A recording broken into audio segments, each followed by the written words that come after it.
Hey, welcome back to day 2 of our Coming Home to Your Body series. Again, I'm Lisa, and today we are diving into one of the most damaging forces so many of us carry: body shame. But first, if you missed day 1, be sure to go back because it lays the foundation of shifting from seeing your body as a project to seeing it as home. Plus, there's a free resource that goes with this entire series in the show notes from day 1 that I don't want you to miss. But today, we get honest about the voices that make us forget the truth. The shame voice. You know what I mean? The one that says, you can't wear that. You're too big, too soft, too loud. You'd be more lovable if you just fixed that one thing. Shame doesn't shout, it whispers, but it whispers often and it whispers early. I want to share something with you, and maybe you'll see it in yourself. Maybe not in the same way, but we all carry this. Growing up, as I said yesterday, I've always been labeled the skinny one. And from the outside, people assumed that that meant I had body confidence. But inside, I did not feel free in my body. I didn't feel seen. I felt scrutinized. Yes, I was thin, but to me, I was not fit. I didn't have strength. And sometimes I was treated like I was younger than I was. Everybody would say that, oh, you'll love that when you get older. Yeah, not when you're 21 and you're sitting in a restaurant with your boyfriend and the waitress says children under 12 eat free. Just, that's a side note. Okay. Just because somebody tells you certain things doesn't mean that you take it in the way that they're meant to be taken. So I felt scrutinized. I didn't feel seen. I felt like I couldn't express the struggles that I was having in my own body because I was thin. I was what everybody, I was where everybody else wanted to be, but not where I wanted to be. So I went from loving my body to hiding it under layers. I skipped out on experiences. I shrank, not physically, but emotionally. Because shame doesn't care what your body looks like. It only cares about keeping you small. Let me repeat that. Shame does not care what your body looks like. It only cares about keeping you small. Now we're talking about body, so in small, that's not in stature, physical smallness, right? It means keeping you in this little bubble and doesn't allow for growth. That's what I mean by that. So body shame doesn't care about what your body looks like. It only cares about keeping you small, keeping you limited.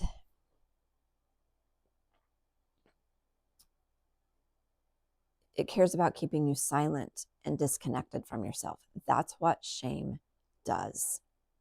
But how does shame show up? Because it doesn't always scream, and sometimes it's pretty subtle. So shame could look like not taking photos. So for me, I never wanted my picture taken. You would never have found me doing anything on the internet that showed my body, my face, and anything like that. So shame shows up in not taking photos, obsessing over food or calories, staying quiet in a group because you don't feel good enough, overcompensating by chasing perfection. So then we learn to perform instead of feel, to control instead of connect. That's how shame shows up. That's what shame does. But where does shame come from? Like, how do we get that? Because when we're born, we don't have these body issues, right? When we're little, we're 2, 3, 4, 5. It's not until we become aware of our body that things start showing up. So we aren't born hating our body. It's something we learn over time. So maybe that shame came from a parent's offhand comment, or a coach who tied your worth to performance, a diet commercial at age 12, or hearing women you love criticize themselves in front of the mirror. And some of that is generational, passed down like an heirloom no one wanted, but everyone held on to. So why it keeps us stuck? Why shame keeps us stuck? Shame says you'll never be good enough, then convinces you to chase worth in ways that only deepen the wound. But here's the truth. You're not your shame. You're not the voice in your head. You're not the comment somebody made 10 years ago.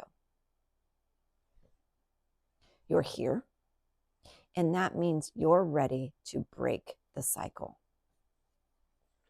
So let's get practical. I want you to write down 3 beliefs about your body that are rooted in shame. So I'm going to give you an example. So for me, 3 beliefs about my body that are rooted in shame is I'm not strong enough. I am not worthy because I don't have a 6-pack. I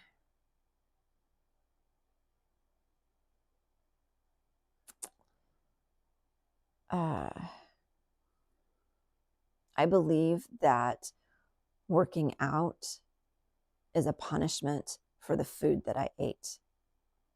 Those are examples of beliefs that you would have in your body. The last one is not a belief that I have. The other 2 probably are. Anyway, okay.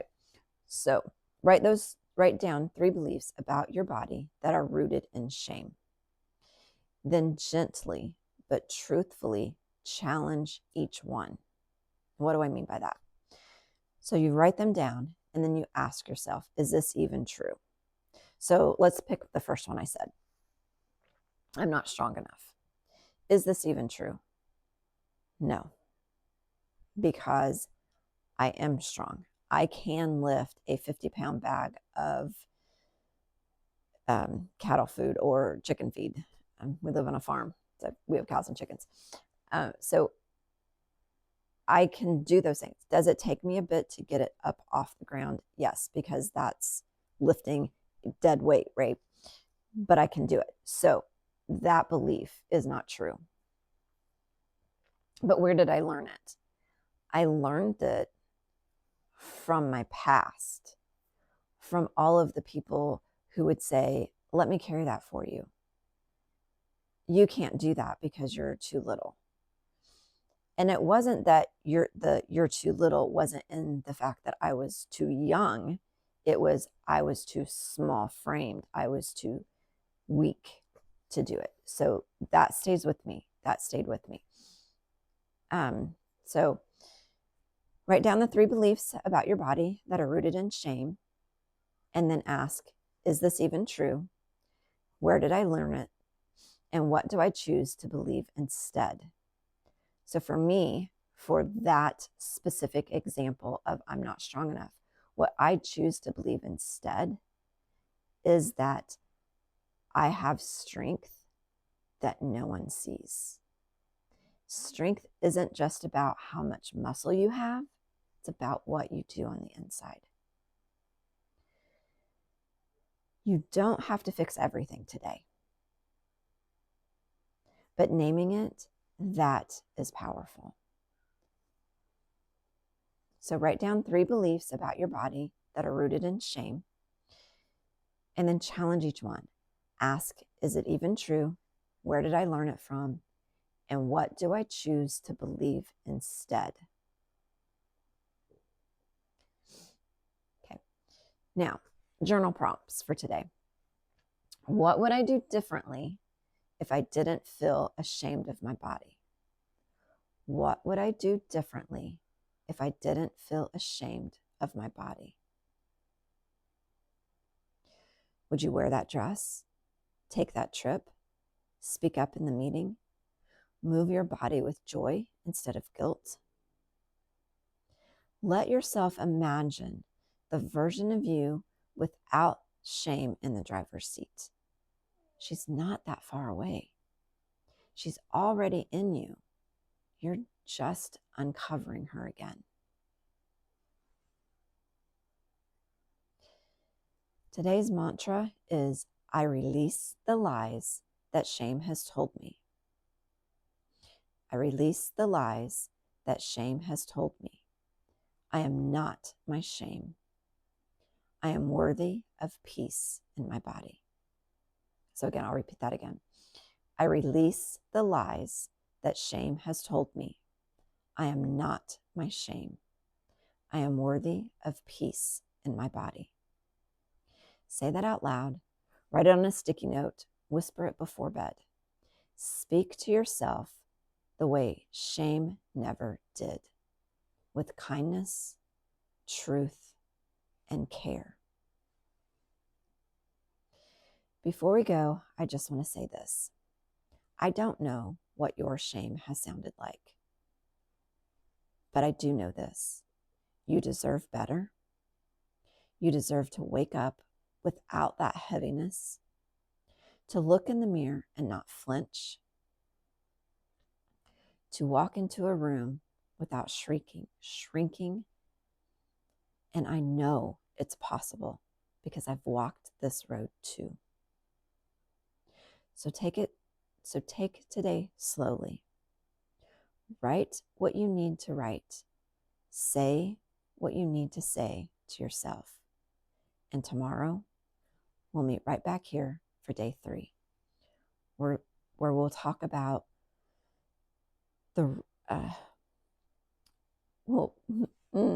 tomorrow we're talking about that real grounded body respect actually looks like. And it might surprise you. You are not behind. You are not broken. You are already on your way home. Thanks for being here, and I will see you tomorrow.